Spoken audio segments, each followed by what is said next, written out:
barışaram. Sen gelin olsan da yad ocağında, ben seninle hayallarda danışaram.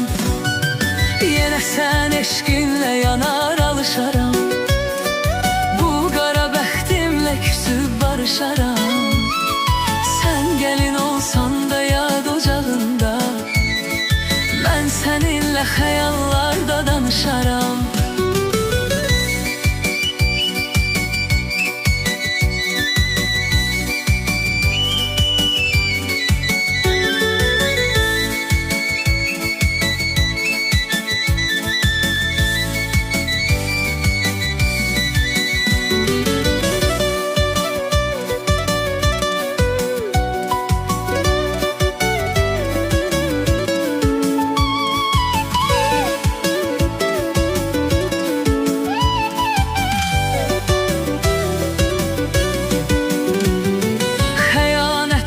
Sen canımı aldın, başımı min bir cürə dərdə saldın.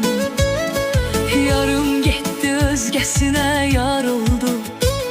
Oy dost dediyim kəs mənə qıyar oldu. Mən sənə neylədim, sən məni attın. Eşkimizi qara dövlətə satdın. Amma vardı, puldu, hamısı yalandı. Dünyanın malı dünyada qalandı. Yenə sən eşqinlə yanar alışaram. Bu qara bəxtimlə küsüb barışaram. Sən gəlin olsan da yad ocağında, mən səninlə xəyallarda danışaram.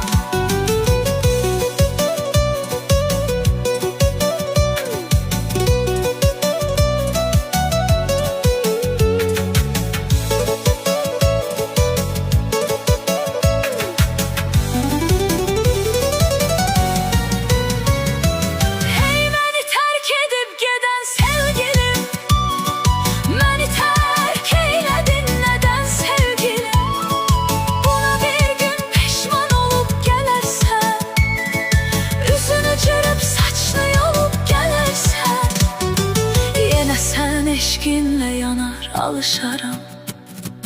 Bu qara bəxtimlə küsüb barışaram. Sən gəlin olsan da yad ocağında, mən səninlə xəyallarda danışaram.